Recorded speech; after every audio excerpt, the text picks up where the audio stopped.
Hillary Clinton's emails have been revealed to the public. There was some sexual stuff. However, in this case, all parties agreed to destroy such material so that nobody had to imagine that at all. Bristol Palin was in the news this week with the announcement of her second pregnancy. With actual no days of real-world experience, Bristol Palin and her family has already called the baby a disappointment.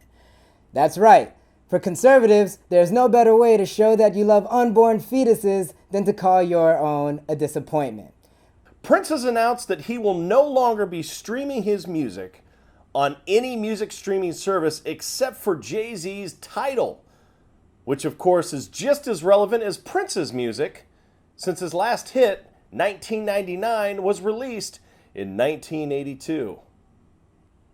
Fox News analyst Monica Crowley said people on the far left believe America was built on genocide, crime, theft, lies, and slavery. Yes, Monica Crowley, we believe, because we all know that these stories are no more real than the Sasquatch, Rachel Dolezal being the estranged daughter of Marcus Garvey, or that McDonald's doesn't make you fat.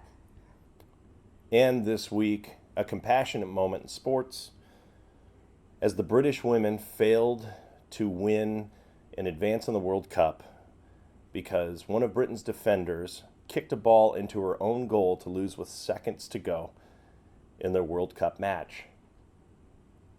Twitter lit up the internet, supporting her, making sure that she knew that she was loved and cared for. Her team gathered around on the field and held her as she wept.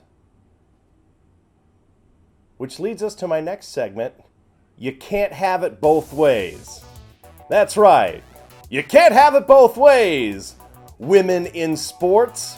You can't cry on the field and have people feel compassion for you. Had that been, I don't know, LeBron in any of the 5 of the last 7 appearances he's been in, or I don't know, Peyton Manning in pretty much everything but one time, or I don't know, Brett Favre and pretty much every single interception that's ever been thrown in the history of the NFL, or I don't know, Kobe Bryant even when he's injured, or I don't know, if you've got a penis.